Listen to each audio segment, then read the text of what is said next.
हम last time die electric के बारे में पढ़े थे, जो प्लास्टिक हो सकते हैं, रबर हो सकते हैं, ग्लास हो सकते हैं, ये सब चीज़ें उस पर इलेक्ट्रिक फील्ड लगाए थे। फिर उस पे उसके सरफेस पे पोलराइजेशन के कारण इंड्यूस चार्ज हुए थे। ये सब चीज़ें हमने पढ़ा था। अब अगर डाई इलेक्ट्रिक प्लेट्स के बीच में लगाएं तो फिजिकल क्वांटिटीज़ में चेंज आ जाते हैं, जैसे चार्ज के, पोटेंशियल के, इलेक्ट्रिक फील्ड के, एनर्जी के, ठीक। तो ये सब चीज़ों में किस टाइप से चेंज आती है। तो अभी तो हमने सिर्फ एक चीज़ पढ़ा था कि कैपेसिटेंस इंक्रीजेज बाय के टाइम्स। तो अदर जो फिजिकल क्वांटिटीज़ है उसके बारे में भी समझना है कि भाई अदर क्वांटिटीज़ को क्या होता है, तो वो चीज़ें पढ़ेंगे। तो change in physical quantities,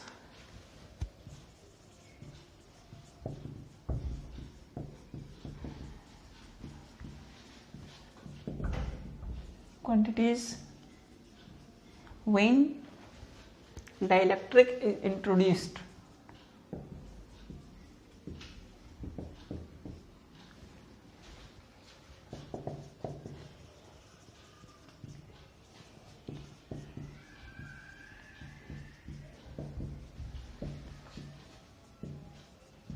capacitor plates, तो फर्स्ट जब बैटरी को डिसकनेक्ट करते, पहले तो कैपेसिटर को हमने चार्ज कर दिया, ठीक, कैपेसिटर को चार्ज कर दिया, उसके बाद बैटरी डिसकनेक्ट कर दिया। ये केस उसके लिए मैं लिख रहा हूँ जब बैटरी को डिसकनेक्ट करा जाए, तो व्हेन बैटरी इज डिसकनेक्टेड, उसके लिए जब बात करूँ तो चार्जिंग हो गई, बैटरी डिसकनेक्ट करा, तो आइसोलेटेड सिस्टम कहते हैं कि चार्ज तो रिमेन कांस्टेंट होता है, तो चार्ज में नो चेंज। फर्स्ट हो गए कि charge remains constant, charge remains constant, यानी कि Q बराबर Q0। ये अगर पहले था तो बाद में भी दोनों बराबर हो गए। ये पहले की कह रहा हूँ मैं, ये बाद की कह रहा हूँ, ठीक। Charge remain constant. फिर बात है दूसरा, बैटरी इज डिसकनेक्टेड। हाँ, सी क्या होगा, सी तो हमेशा के टाइम्स ही होता है, सी। तो कैपेसिटेंस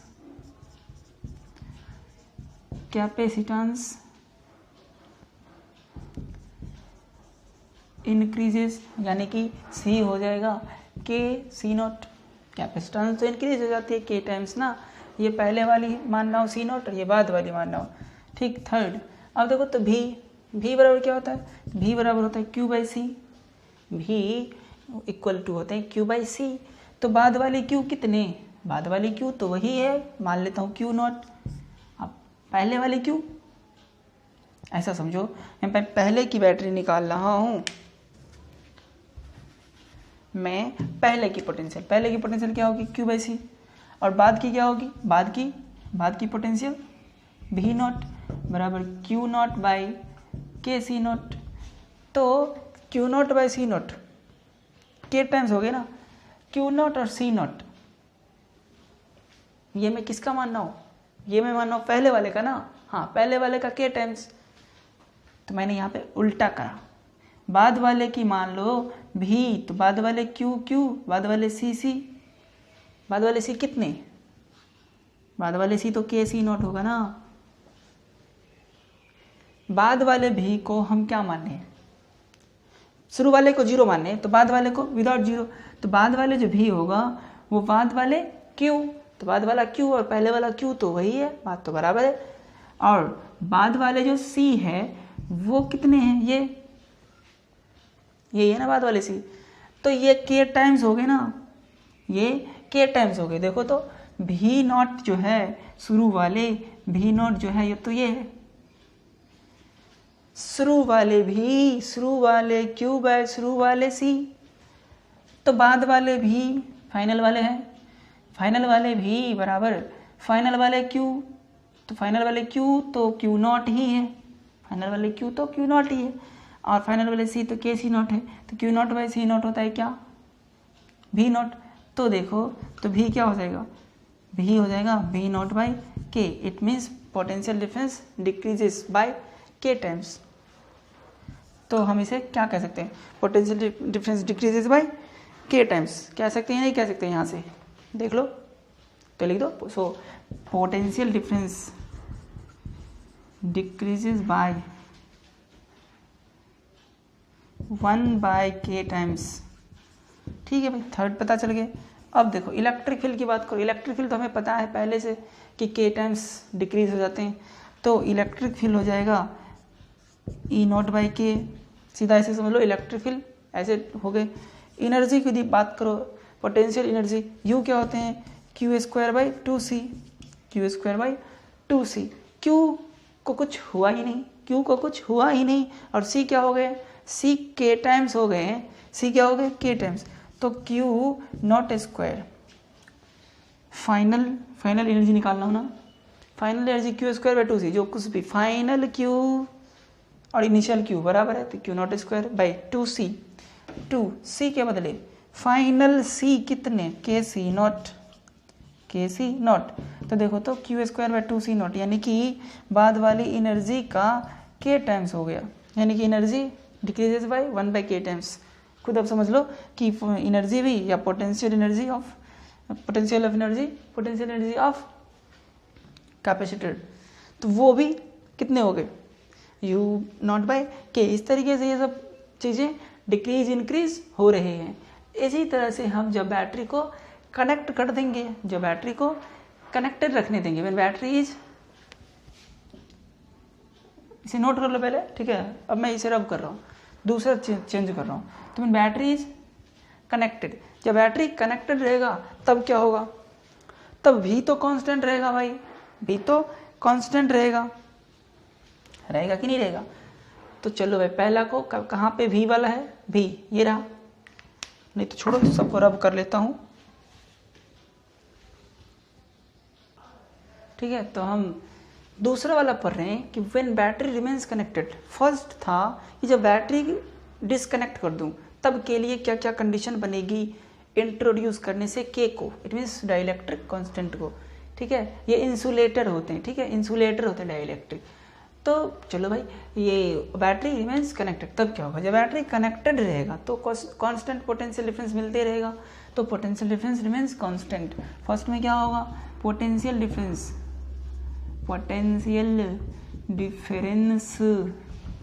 रिमेन्स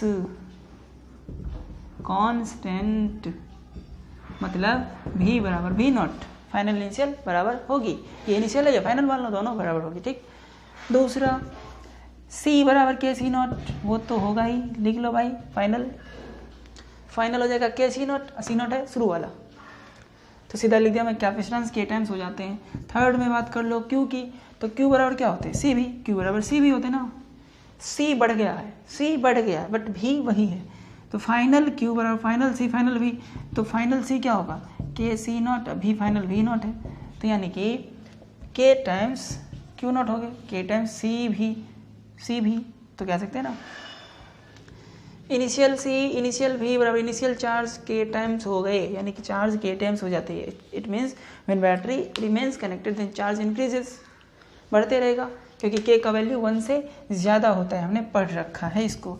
इलेक्ट्रिक फील्ड होते हैं क्या, V/D, इलेक्ट्रिक फील्ड होते हैं V/D। जब बैटरी कनेक्टेड हो तो इलेक्ट्रिक फील्ड V/D हुए। चलो भाई ठीक, V/D, V क्या है, बदलता नहीं, D क्या है, डिस्टेंस बिटवीन प्लेट्स, नहीं बदलता है, इसका मतलब है कि इलेक्ट्रिक फील्ड चेंज होने वाले नहीं हैं। V भी नहीं बदलता, D भी नहीं बदलता, भाई इलेक्ट्रिक फील्ड क्यों बदलेगा, इलेक्ट्रिक फील्ड रिमेन्स अनचेंज्ड। याद रखना, इलेक्ट्रिक फील्ड रिमेन्स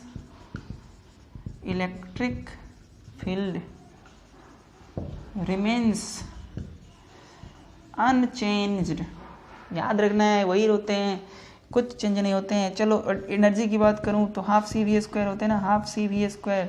C के बारे में क्या पता है, C तो बढ़ जाती है K टाइम्स, बट भी वही रहती है, C बढ़ जाती है, भी वही रहती है, इसका मतलब K टाइम्स हो जाएगी। तो देखो, हाफ C के बदले K C0, V के बदले V0 कर दो, क्योंकि वो तो बराबर ही है, V बराबर V0, तो हाफ C0 V0², यानी कि KU0, यानी कि energy increases by K times. इस तरीके से हम सब कुछ जान ले कि बैटरी जब कनेक्ट होगी तब क्या होगी, फिजिकल क्वांटिटीज में change, and when battery remains connected then what will be the change of physical quantities in this case when K is introduced. तो इसे नोट कर लो। ठीक, हमारे टॉपिक है कोरोना डिस्चार्ज, ठीक है। तो इसमें यह है कि हम कभी पढ़े थे, आप अगर रेगुलर लेक्चर देखते हो तो sigma is surface charge density. Sigma क्या होता है? सरफेस चार्ज डेंसिटी, यानी चार्ज पर यूनिट एरिया। तो ये सिग्मा जो होता है ना, इनवर्सली प्रोपोर्शनल होता है रेडियस की। Sigma is inversely proportional to radius. It means अगर किसी कंडक्टर की रेडियस जहाँ कहीं भी कॉर्नर बन जाए तो उस कॉर्नर की रेडियस अगर कम है तो उसकी सरफेस डेंसिटी ज़्यादा हो जाएगी, ठीक है। और कोई भी कंडक्टर के सरफेस पे just surface outside the surface जो होता है वो कितने होते हैं? जस्ट आउटसाइड द सरफेस वो होते हैं electric field sigma by epsilon not. Sigma by epsilon not होते हैं। अगर सिग्मा ज़्यादा होगी then electric field will be more, क्योंकि सिग्मा बाई एप्सिलॉन नॉट तो इलेक्ट्रिक फील्ड होते हैं। तो इलेक्ट्रिक फील्ड क्या हो जाएगी? ज़्यादा। इलेक्ट्रिक फील्ड हो जाएगी ज़्यादा तो उस कंडक्टर के एंड पे, मान लो ये हमारे कंडक्टर है, ठीक, कंडक्टर से पे यहाँ पे पॉइंटेड एंड है ना, देखो इधर कितना एकदम कॉर्नर की तरह बना हुआ है। तो इस कॉर्नर पे रेडियस क्या होगी? कम। फिर यहाँ पे भी कम है, यहाँ पे ज़्यादा रेडियस है इस वाले एंड पे, यहाँ पे थोड़ा कम है। तो इस तरीके से सबसे कम जहाँ पे रेडियस होगी, कोई भी इरेगुलर शेप के कंडक्टर है उसमें किसी कॉर्नर पे जहाँ सबसे कम रेडियस होगी वहाँ पे सरफेस चार्ज डेंसिटी क्या हो जाएगी? ज़्यादा, क्योंकि सरफेस चार्ज डेंसिटी होते हैं charge by area. Charge by area तो उस कॉर्नर में एरिया तो कम होगी, एरिया कम होगी तो सरफेस चार्ज डेंसिटी ज़्यादा हो जाएगी। ये सरफेस चार्ज डेंसिटी होते हैं charge given by area, charge given by area, ठीक है। ये एरिया ज़्यादा होगी तो सरफेस चार्ज डेंसिटी ज़्यादा होगी तो सरफेस चार्ज डेंसिटी कम हो जाएगी, और कम होगी तो ज़्यादा हो जाएगी, ठीक है। तो कोई प्लेट है, इसको कोई चार्ज दिया गया, कोई चार्ज अगर दिया जाए, कोई भी टाइप के ये कंडक्टर है इसको अगर चार्जेस दिया जाए, ठीक, चार्ज दिया गया, तो when charge is given to this conductor, ये कंडक्टर को चार्ज दें तो ये ज़्यादा चार्ज कहाँ पे अकुमुलेट होगा? जहाँ पे कॉर्नर है, जहाँ पे एरिया मतलब कम है, यानी कि रेडियस कम है, वहाँ पे जाके ज़्यादा चार्ज अकुमुलेट होगा। तो ज़्यादा चार्ज अकुमुलेट होगा तो सरफेस चार्ज डेंसिटी यहाँ पे ज़्यादा हो जाएगी। तो हमें पता है ये चीज़ें, where the point where there is corner, where there is corner, जहाँ पे कॉर्नर हो, radius is less and so area will be less, area will be less and therefore area less, तो क्या area less तो surface charge density more and therefore sigma is more, it means surface charge density is more. But electric field यहाँ तक पहुँच गए हम कि जहाँ पे कॉर्नर होगी, the point where there is corner, radius is less, area will be more, नहीं एरिया इज लेस, रेडियस पे डिपेंड करते ना एरिया, तो एरिया भी लेस, एरिया लेस तो सरफेस चार्ज डेंसिटी मोर। अब चलो सरफेस चार्ज डेंसिटी मोर तो electric field more, because but electric field outside, just outside the conductor is sigma by, but electric field just outside the conductor is sigma by epsilon naught। अगर यह sigma ज़्यादा होगी, ये तो constant है, अगर यह सिग्मा ज़्यादा होगी तो इलेक्ट्रिक फील्ड तो ज़्यादा होगी ही, यानी कि इलेक्ट्रिक फील्ड क्या है, sigma by epsilon not. So if sigma is more then electric field is more, then is more. तो भाई ऐसे कॉर्नर्स पे इसका मतलब है कि यहाँ सिग्मा ज़्यादा है तो इलेक्ट्रिक फील्ड भी ज़्यादा है, इलेक्ट्रिक फील्ड ज़्यादा होगी तो डाई इलेक्ट्रिक ब्रेक डाउन होगी। इट मीन्स अगर ज़्यादा इलेक्ट्रिक फील्ड हो जाते हैं ना, एक्सेस इलेक्ट्रिक फील्ड हो जाए, then dielectric breakdown वहाँ पे हो जाते हैं, यानी कि एयर उसके बगल में जो है वो भी कंडक्टर की तरह बिहेव करने लगते हैं। तो if sigma is more then electric field is more and so dielectric breakdown occurs। Dielectric breakdown हो जाता है। डाइलेक्ट्रिक ब्रेकडाउन हम समझे हैं, जब भी इलेक्ट्रिक फील्ड एक्सेस हो जाए तो उसके जस्ट में जो एयर है वो भी कंडक्टर की तरह बिहेव करते थे। यहाँ पे डाइलेक्ट्रिक ब्रेकडाउन हो जाएगी इसके अगल बगल के एयर में, तो air just like a conductor की तरह उसके बगल में जो एयर है बिहेव करेगी। So dielectric breakdown occurs, therefore air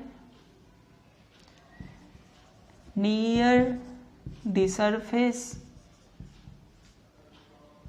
acts as a conductor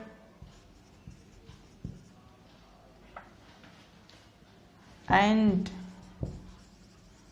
charges jumps from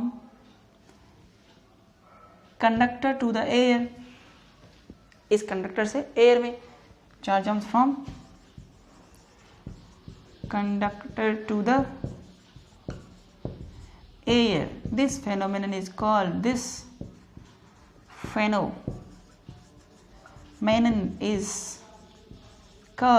what? Corona discharge। Corona discharge समझ में आए? तो where there is pointed ends, जहाँ पे कॉर्नर्स निडल टाइप के हो तो वहाँ पे रेडियस कम होते हैं, एरिया कम होते हैं, तो सरफेस चार्ज डेंसिटी ज़्यादा होते हैं। सरफेस चार्ज डेंसिटी ज़्यादा होते हैं तो इलेक्ट्रिक फील्ड ज़्यादा होते हैं। इलेक्ट्रिक फील्ड ज़्यादा होते हैं तो डाइलेक्ट्रिक ब्रेकडाउन होते हैं। डाइलेक्ट्रिक ब्रेकडाउन जहाँ पे होते हैं तो उसके अगल बगल के जो एयर है वो कंडक्टर की तरह बिहेव करते हैं। तो पहले वाले सरफेस यानी इस पॉइंटेड एंड से चार्जेस उस एयर की तरफ जंप करना शुरू कर देते हैं, तो यही जंप करना हो जाते हैं ये कोरोना डिस्चार्ज। इसे नोट करो। तो हम यहाँ पे समझे कोरोना डिस्चार्ज को। अब इस कोरोना डिस्चार्ज का यूज होता है वैन डी ग्राफ जनरेटर में। तो Van de Graaff generator used होते हैं हाई पोटेंशियल डिफरेंस जनरेट करने के लिए 10⁷ के ऑर्डर में। जैसे कि 10⁷ के ऑर्डर में उतने वोल्ट का पोटेंशियल डिफरेंस बनाना हो तो इसका यूज होता है। उसमें हम 10⁴ का यूज करते हैं और 10⁷ हमें रिजल्ट मिलता है। तो 10⁷ वोल्ट के अराउंड अगर पोटेंशियल डिफरेंस जनरेट करना हो तो वैन डी ग्राफ जनरेटर के यूज होते हैं। तो हाई पोटेंशियल डिफरेंस के लिए यूज इसका होता है। ठीक है, तो पहले ना हम इसका फिगर बनाते हैं, एक्सप्लेन करते हैं। तो चलो भाई एक स्फीयर ले लो, हॉलो स्फीयर लिया, ठीक है, हॉलो स्फीयर ले लिया। ये स्टैंड ले लिया, इंसुलेटिंग है, ये कवर है ऐसे समझो, उस पर रखा हुआ ये, ठीक। यहाँ पे एक पुली है और यहाँ पे भी एक पुली है, ठीक। इस दोनों पुली को बेल्ट से कनेक्टेड करा गया है, जो इंसुलेटर का बेल्ट है, सिल्क का भी हो सकता है। बेल्ट लगा दिए इस पे, मशीन में जैसे लगे रहते हैं, ठीक। ये ऐसे घूम रहे हैं, ये ऊपर जा रहे हैं, फिर ये नीचे भी आ रहे हैं, ऐसे घूम रहे हैं, पुली है ना, ठीक है भाई। इस पुली के पास यहाँ पे एक कॉम्ब टाइप से लगा हुआ है जिसके थ्रू पोटेंशियल डिफरेंस दिए जा रहे हैं। पोटेंशियल डिफरेंस, ये कॉम्ब लगा हुआ है जिससे चार्जेस ट्रांसफर किए जा रहे हैं। यहाँ पे 10⁴ वोल्ट का पोटेंशियल डिफरेंस लगा दिया गया है, ठीक है, चलो लगा दिया गया। ये बेस का स्टैंड है, बेस है ये,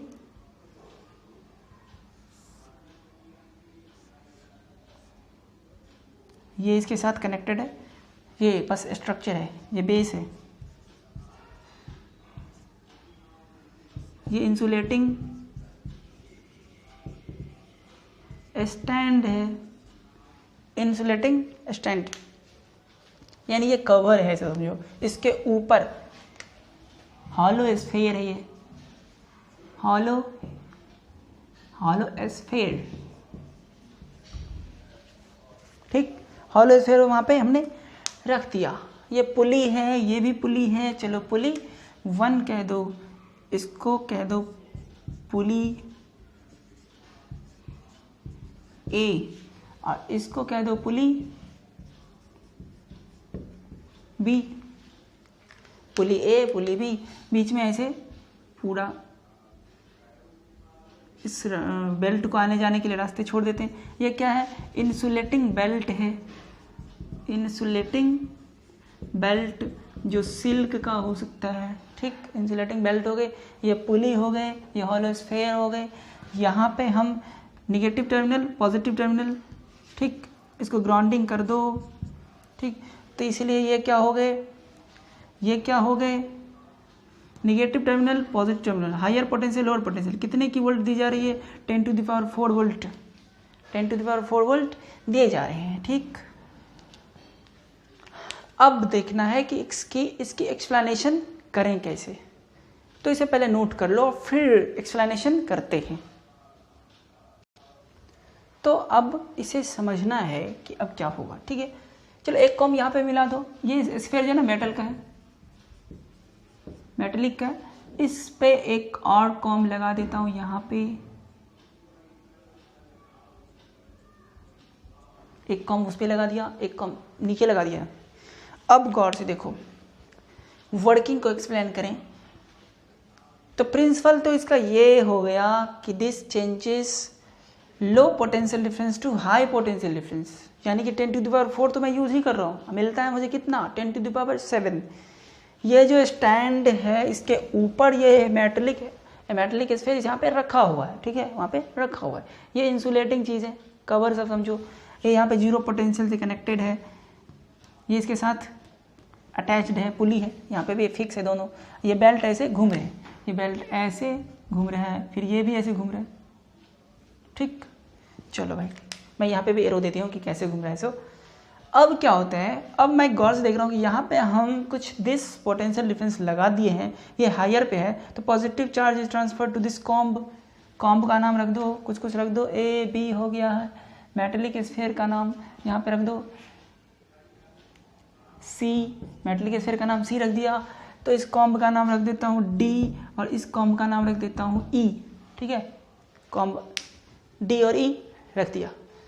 तो when positive charge is transfer to this comb, थोड़ा मोड़ा तो नहीं है, बहुत ज़्यादा है ना पोटेंशियल डिफरेंस, तो when this potential difference is applied to this comb, तो यहाँ पे पॉजिटिव चार्ज बनेगा या नहीं बनेगा, यहाँ से पॉजिटिव चार्ज ट्रांसफर करेगा ना, ये पॉजिटिव चार्ज वहाँ इस कॉम्ब के अगल बगल में हाई इलेक्ट्रिक फील्ड बनाएगा या नहीं बनाएगा, बनाएगा। Positive charge transfer to this comb D, जब इस कॉम्ब को पॉजिटिव चार्ज मिल रहा है तो यहाँ पे इलेक्ट्रिक फील्ड हाई बनेगी या नहीं बनेगी, बनेगी। और इलेक्ट्रिक फील्ड अगर हाई बनेगी तो कोरोना डिस्चार्ज होगी ना, तो उसके अगल बगल में जो एयर है, अगल बगल में जो एयर है वो कंडक्टर की तरह बिहेव करेगा, तो यहाँ से चार्ज जंप करना शुरू करेगा, चार्ज जंप करना शुरू करेगा। तो क्या होगा, तो जब कंडक्टर की तरह एयर बिहेव करेगा तो एयर में जो पॉजिटिव नेगेटिव चार्ज है वो भी जंप करेंगे, वो भी इधर उधर भागेंगे, और इसके जो पॉजिटिव चार्ज है वो भी जंप करेगा एयर की तरफ। तो होगा क्या, तो इसमें जो पॉजिटिव चार्ज है कॉम्ब डी में वो जंप करा एयर में, और एयर से चला जाएगा बेल्ट पे, बेल्ट पे जाके चिपक जाएगा, और बेल्ट तो मूव कर रहा है तो जाके कहाँ पहुँच जाएगा, ऊपर, ऊपर के पुली के पास पहुँच जाएगा। तो ये कॉम्ब की पॉजिटिव चार्ज जंप करा एयर में, और एयर से चला गया बेल्ट में, और एयर में जो था वो भी चार्ज, एयर की जो पॉजिटिव चार्ज थी वो भी जाके चिपक गया किससे, इसी बेल्ट से। तो जितने भी पॉजिटिव चार्ज थे वो चले गए कहाँ पे, बेल्ट पे। एयर के भी पॉजिटिव चार्ज कॉम्ब पे जो थे वो भी चले गए, तो चलो भाई, और नेगेटिव चार्ज कहाँ गए? तो नेगेटिव चार्ज इस कॉम की तरफ अट्रैक्ट हो गए, कॉम पे आ गए, अपोजिट है ना।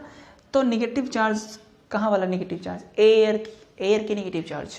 तो एयर जो कंडक्टर की तरह बना था तो उसमें पॉजिटिव नेगेटिव था, तो पॉजिटिव चला गया बेल्ट पे, नेगेटिव आ गया कॉम पे। कॉम पे कुछ पॉजिटिव चार्ज को न्यूट्रलाइज कर दिया, लेकिन यहाँ पे तो बहुत ज़्यादा पोटेंशियल डिफरेंस है, फिर भी ये 10⁴ का 4 ही रह जाता है। थोड़ा मोड़ा पॉजिटिव चार्ज आने से कोई फ़र्क ही नहीं पड़ा, यानी नेगेटिव चार्ज आने से कोई फ़र्क नहीं पड़ा। अब देखो यहाँ से जो ये पॉजिटिव चार्ज ट्रांसफ़र हुआ वो घूमते घूमते कहाँ आ गया? ऊपर। तो ये पॉजिटिव चार्ज यहाँ पे आ गए।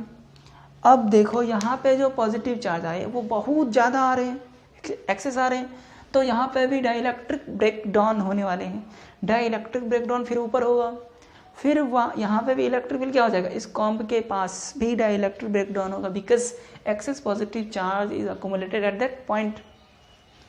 तो फिर से कोरोना डिस्चार्ज होते यहाँ पे कॉम्ब ई के पास एयर कंडक्टर की तरह बन गए, तो फिर से क्या होता है? तो पॉजिटिव चार्ज अब एयर की भी पॉजिटिव चार्ज और इस बेल्ट की भी पॉजिटिव चार्ज दोनों आ जाते हैं कॉम्ब पे, दोनों आ जाते हैं कहाँ पे? कॉम्ब पे। और इसके थ्रू वो कहाँ आ जाते हैं? सरफेस पे। सरफेस पे आके सरफेस के ऊपर वाले पार्ट में बैठ जाते हैं।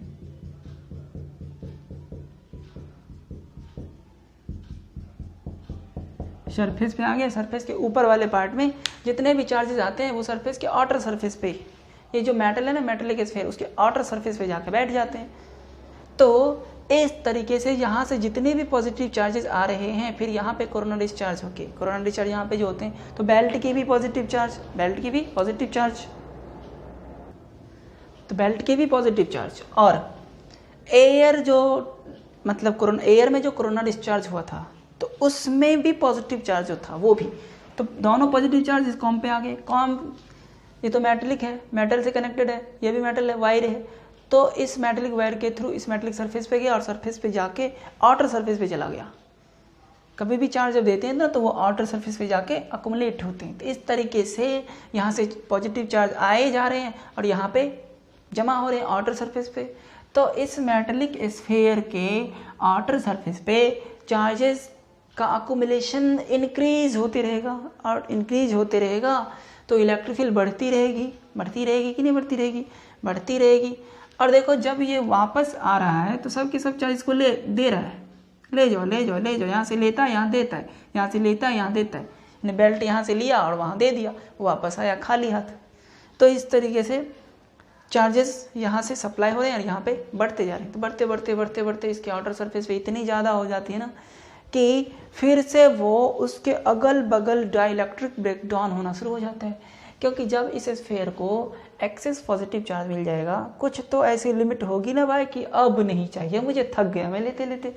तो जब ये थक जाता है इट मीन्स डाइलेक्ट्रिक ब्रेकडाउन हो जाता है, यानी कि वहाँ पे इलेक्ट्रिक फील्ड जब चार्ज ज़्यादा होगी तो सरफेस चार्ज डेंसिटी ज़्यादा होगी, सरफेस चार्ज डेंसिटी ज़्यादा होगी तो इलेक्ट्रिक फील्ड ज़्यादा होगी, इलेक्ट्रिक फील्ड ज़्यादा होगी तो डाइलेक्ट्रिक ब्रेकडाउन होगी।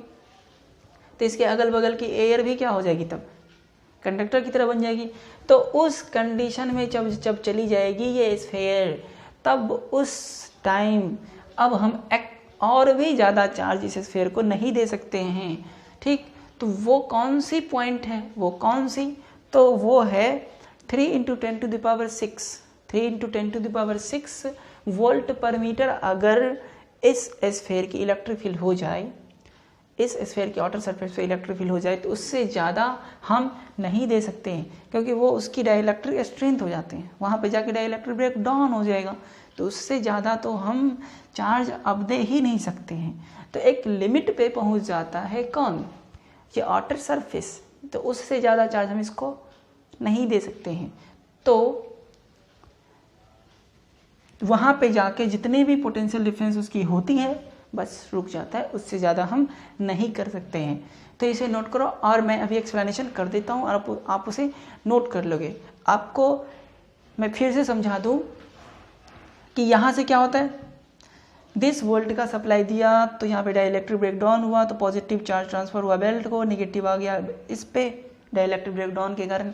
फिर ये पॉजिटिव चार्ज बेल्ट के थ्रू ऊपर जा रहे हैं, यहाँ पे भी एक्सेस पॉजिटिव चार्ज हो गए तो डाइलेक्ट्रिक ब्रेकडाउन हो गया, कोरोना डिस्चार्ज हुआ ना, डाइलेक्ट्रिक ब्रेक डाउन होगी तो एयर कंडक्टर बन गए, तो उसकी पॉजिटिव चार्ज ट्रांसफर हो गए इस पे, ठीक, नेगेटिव चार्ज इस पे, तो पॉजिटिव इस पे, नेगेटिव इधर की तरफ, क्योंकि पॉजिटिव इस पे है ही, पॉजिटिव उस एयर की भी है तो रिपल्सन होगी इधर, चलो भाई, तो खुद भी आ गए इधर और एयर की जो पॉजिटिव थी वो भी इधर आ गए, नेगेटिव आ गए बेल्ट पे, तो धीरे धीरे इसके थ्रू आउटर सरफेस पे पॉजिटिव चार्ज जमा होते गए, ठीक, जमा होते गए तो इलेक्ट्रिक फील्ड इसकी बढ़ती गई और एक्सेस जब हो गई तो फिर जमा होना चार्ज का बंद हो गया। वो इलेक्ट्रिक फील्ड कितनी होगी, तो 3 × 10⁻6 वोल्ट पर मीटर, इससे ज़्यादा का हम कर ही नहीं सकते, ठीक है।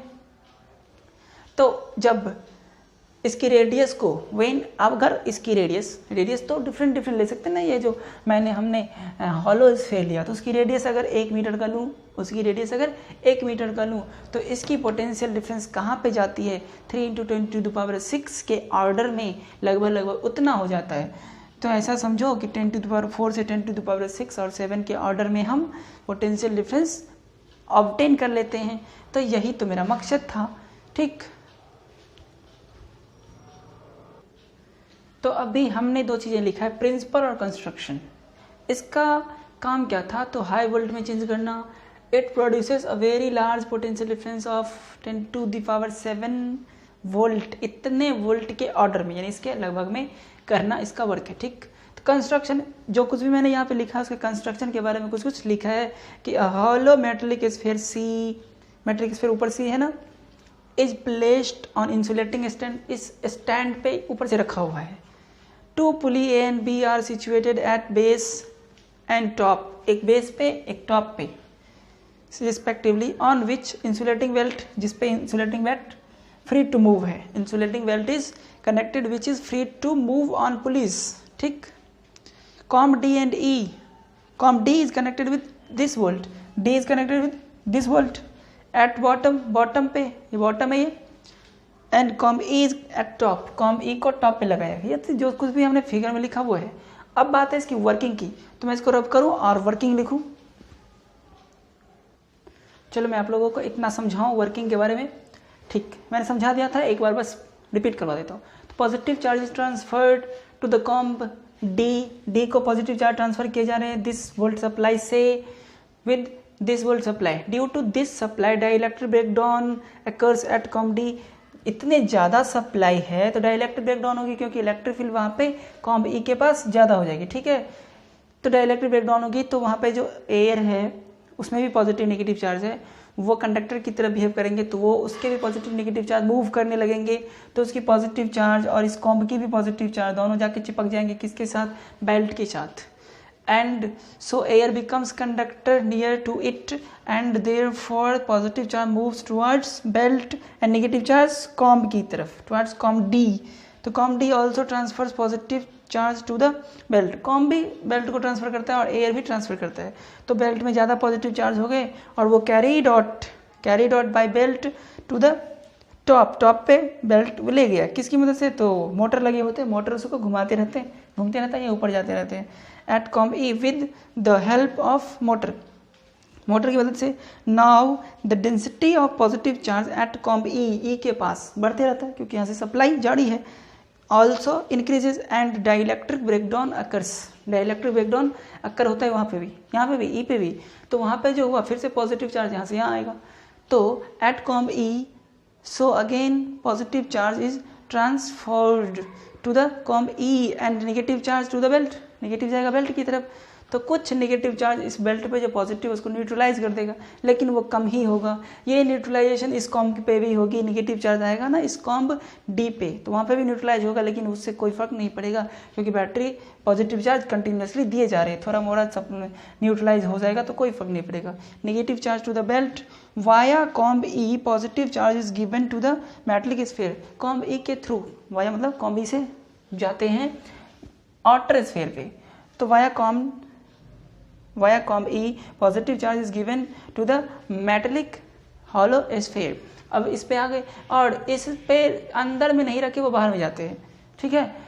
तो अब आउटर सरफेस पे चले जाते हैं। तो देखो आगे की चीज़ है ये, अब उससे आगे मैंने कॉम्ब को पॉजिटिव चार्ज ट्रांसफर करा था। This positive charge accumulates on the outer surface of metallic sphere. ये इनर पे आया, इनर से आउटर पे चले जाते हैं। चार्ज जब दिए जाते हैं ना स्फीयर को, तो वो आउटर सरफेस पे जाके अकुमुलेट हो जाते, जमा हो जाते हैं। By this way machine continuously, इस तरह से मशीन कंटिन्यूसली इसको देते रहता है और आउटर सरफेस पे चार्जेस जमा होते रहते हैं, कंटिन्यू ये होते रहता है। Transfer positive charge to the sphere and so density of positive charge on sphere surface of sphere increases, बढ़ जाती है। इलेक्ट्रिक फील्ड बढ़ेगी क्योंकि सिग्मा में एप्सिलॉन नॉट होती है। चार्ज बढ़ेगी तो सरफेस चार्ज डेंसिटी बढ़ेगी, तो इलेक्ट्रिक फील्ड बढ़ेगी, तो पोटेंशियल भी बढ़ेगी, तो ऑल्सो इंक्रीजेज, दोनों ही। If electric field just outside the surface is sufficient for dielectric breakdown, अगर बाहर के सरफेस पे इलेक्ट्रिक फील्ड बढ़ रहे हैं और वो डाइइलेक्ट्रिक ब्रेकडाउन के करीब चले जाते हैं, डाइइलेक्ट्रिक ब्रेकडाउन के लिए इलेक्ट्रिक फील्ड कितनी होनी चाहिए, दिस होनी चाहिए इलेक्ट्रिक फील्ड डाइइलेक्ट्रिक ब्रेकडाउन के लिए। This is dielectric strength of air, यानी इतने इलेक्ट्रिक फील्ड पे अगर चले जाएंगे तो अगल बगल के एयर भी कंडक्टर की तरह बन जाएंगे, तो उसको कहते हैं डाइइलेक्ट्रिक ब्रेकडाउन। तो अगर इसकी इस सरफेस की डाइइलेक्ट्रिक ब्रेकडाउन के करीब चले जाएंगे electric field, then no more charge can be transferred, no more है charge can be transferred to the sphere. अब इससे ज़्यादा स्फीयर को चार्ज नहीं दिया जा सकता है, अब देंगे अभी तो वो नहीं लेगा, ये चीज़ें हो जाती है। So electric field in this case, इस स्फीयर की electric field in this case कितनी होनी चाहिए, इतना, क्योंकि डाइइलेक्ट्रिक ब्रेकडाउन पे पहुंच गया और डाइइलेक्ट्रिक ब्रेकडाउन कितने हैं 3 × 10⁶ वोल्ट पर मीटर, ये इलेक्ट्रिक फील्ड है। किसके लिए, तो एयर को कंडक्टर बनाने के लिए, जिसको कहते हैं डाइइलेक्ट्रिक स्ट्रेंथ ऑफ एयर। ठीक है, तो इसे नोट कर लो।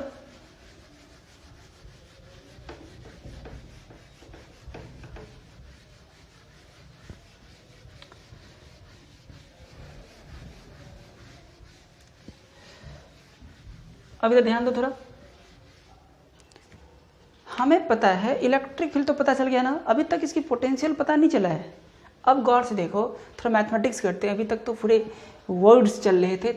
अब इसकी इलेक्ट्रिक फील्ड क्या होते हैं, sir just outside the surface, it mean surface पे 1/4 pi epsilon not Q by R square, sphere की सरफेस पे इतने होते हैं, और भी कितने होते हैं 1/4 pi epsilon not Q by R. तो देखो भी बराबर क्या होता है, यहाँ से देखो तो भी इक्वल टू ER हुआ कि नहीं हुआ, R इज अ रेडियस का काम करेगा यहाँ पे ना, सरफेस से डिस्टेंस है सेंटर का, तो ER, तो भी बराबर ER। इलेक्ट्रिक फील्ड कितने हैं, दिस वो है ना इलेक्ट्रिक फील्ड, तो 3 × 10⁶ × R। इफ रेडियस हो 1 मीटर, अगर रेडियस 1 मीटर की हो, रेडियस पे डिपेंड है ना, जितनी ज़्यादा रेडियस होगी उतनी ज़्यादा पोटेंशियल डिफरेंस बनेगी। तो अगर रेडियस 1 की हो, डिपेंड करेगी रेडियस पे, तो जितनी ज़्यादा लेंगे उतनी ज़्यादा पोटेंशियल डिफरेंस बनेगी। इसीलिए कहते हैं ना 10⁷ के अगल बगल में होता है, 6 है तो हो सकता है 7 भी हो जाए, 6 भी हो जाए, अगल बगल में होते हैं तो 7 वहाँ पे लिए थे, क्योंकि R को तो बढ़ा सकते हैं ना।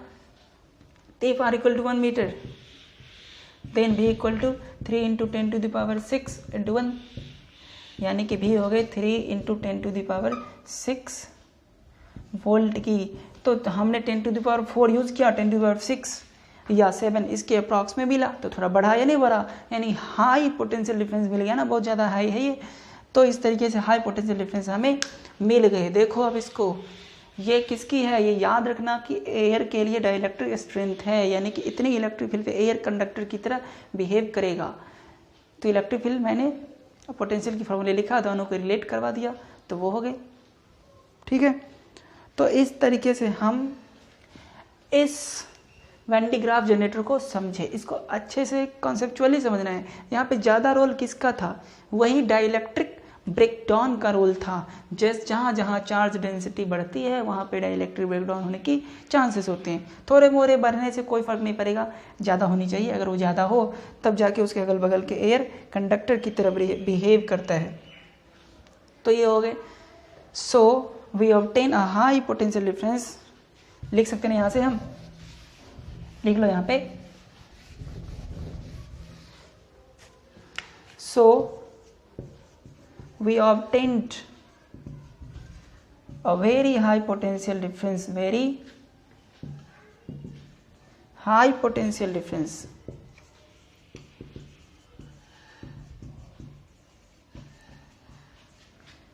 एज अ रिजल्ट के रूप में हमें बहुत ज़्यादा पोटेंशियल डिफरेंस मिल गया।